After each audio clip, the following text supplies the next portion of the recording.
Iki kibazo kijya kibazwaho na benshi ariko igisubizo cyacyo kirahari kandi nukurikira neza iyi nkuru uzamenya uko wabara neza ukamenya iminsi yawe y'uburumbuke. Reka dutangire iyi nkuru dusubiza ibibazo by'amatsiko abantu benshi bajya bibaza. Nyuma yaho niho turi burebere hamwe uko wabara ukwezi k'umugore cyangwa k'umukobwa. Igihe cy'uburumbuke ni iki? Igihe cy'uburumbuke ni igihe kimara iminsi inyuranye bitewe n'imiterere n'imikorere y'umubiri w'umukobwa cyangwa w'umugore. Bikaba kandi ari igihe uba ashobora gusama aramutse akoze imibonano mpuzabitsina idakingiye kandi adakoresha uburyo bwo kuboneza urubyaro. Iki ni igihe gishobora kuba kigufi cyangwa kikaba kirekire, bikaba ahanini biterwa n'uburyo ukwezi k'umugore guteye, iyo kudahindagurika cyangwa se guhindagurika, iyo ari kugufi cyangwa se ari kurekure. Muri iki gihe imikorere y'umubiri w'umugore irahinduka, ari naho ashobora kubonera ibimenyetso bimwereka ko yasama. Ese umuntu uri mu mihango yatwita? Yego rwose birashoboka.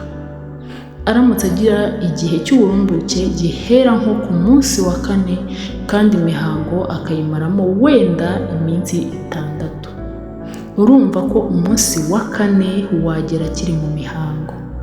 Aho rero yasama aramutse akoze imibonano mpuzabitsina idakingiye kandi akaba adakoresha uburyo na bumwe bwo kuboneza urubyaro. Ikindi gikunda kwibazwa, ese kujya mu mihango 2 mu kwezi si ikibazo? Oya rwose si ikibazo. Ukwezi k'umugore gutandukanye cyane na kwa kundi ko kuri kalendari dusanzwe dukoresha. Gusa twifashisha uko kuri kalendari kugira ngo tubare uk'umugore. Rero ubu dufashe urugero rw'umugore ugira ukwezi kw'iminsi 26, najya mu mihango ku itariki 2 z'ukwa munani azongera ayigemo kuri 28 z'ukwa munani nanone. Ndumva aho ngaho biri kumvikana. Bizaba ikibazo rero ayigiyemo hatarashira byibuza iminsi 21 uhereye ku munsi yagiriye mu mihango iheruka. Aho nibwo harebwa indi mpamvu yabiteye. Twakongera nanone tukavuga ati ni iki kigaragaza ko iminsi y'uburumbuke yageze? Nk'uko twabivuze, iminsi y'uburumbuke irangwa n'impinduka ziba mu mikorere y'umubiri w'umugore bitewe n'uko imisemburo iba mu mubiri we iba yiyongereye indi ikagabanuka. Ibimenyetso waheraho ukamenya ko uri mu minsi y'uburumbuke ni ibihe?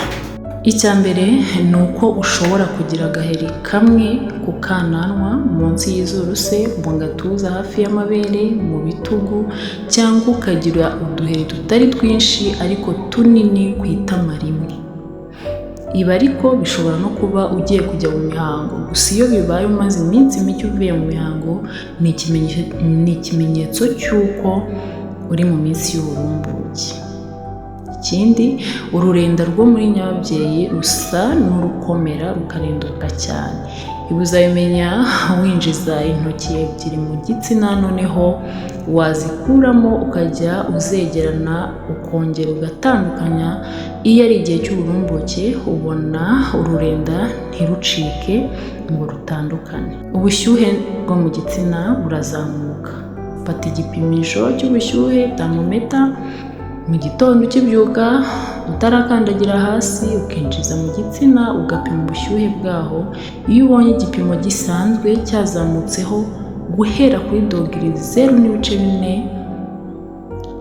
kiba ari igihe cy'uburumbuke. Gusa wibuke ko hari indwara zituma ubushyuhe buzamuka nka malariya. Rero urwaye ntuzakoresha ubu buryo, hari ubwo wakwibeshya. Ubushake bwo gukora imibonano buriyongera. Muri iki gihe imisemburo irekurwa ituma ubushake bwo gukora imibonano buzamuka ku buryo wumva wifuza umugabo kuruta indi minsi. Gusa aha naho twibutse ko hari ibyo kurya nabyo ndetse n'ibyo kunywa byongera ubushake. Uzabanze umenye niba ubwo bushake butazamuwe n'ibyo wariye cyangwa se wanyweye. Ibi tuvuze nibyo bizakwereka niba mu minsi y'uburumbuke. Reka dusubire rero ku ngingo nyamukuru. Igihe cy'uburumbuke nk'uko twabibonye ni igihe umugore aba ashobora kuba yasama. Ubusanzwe intangangore iyo ikuze irarekurwa ikava mu murerantanga ikajya mu muyoborantanga ariho itegereza intangangabo. Iyo hashize iminsi 2 nta ntangangabo ibonetse ngo habeho gusama, ya ntangangore irapfa, hagashira iminsi igasohokana n'amaraso, aribyo twita kujya mu mihango. Byumvikane ko umunsi nyirizina w'uburumbuke ari igihe hasigaye iminsi 14 ngo ubone imihango. Ku bafite rero ukwezi kudahindagurika kuwumenya biroroshye. Ku bafite ukwezi guhinduka nabo hari uburyo bwabo bwo kubibara nk'uko turi bubibone. Dufashe umugore ufite ukwezi kw'iminsi 28 idahinduka. Uyu mugore iminsi ye y'uburumbuke ihera ku munsi wa 11 abonye imihango ukagera ku munsi wa 18. Mbere yaho na nyuma yaho nta kibazo kirimo. Ariko umunsi nyirizina igirire kurwa kuri we ni uwa 14. Kuko itufata 28 ugakuramo 14 utubona 14. Ufite ukwezi kudahinduka kw'iminsi 32, ubwo ni 32 gukuramo 14 ukabona 18. Rizarekurwa ku munsi wa 18. Uhereye abonye imihango tugakuramo 3 bikaba 15, twakongeraho 3 bikaba 21. Iminsi y'uburumbuke izahera ku munsi wa 15 abonye imihango kugeza ku 21. Umugore cyangwa umukobwa ufite ukwezi guhindagurika rero nawe ntibiba iminsi 7 gusa, ahubwo birahinduka.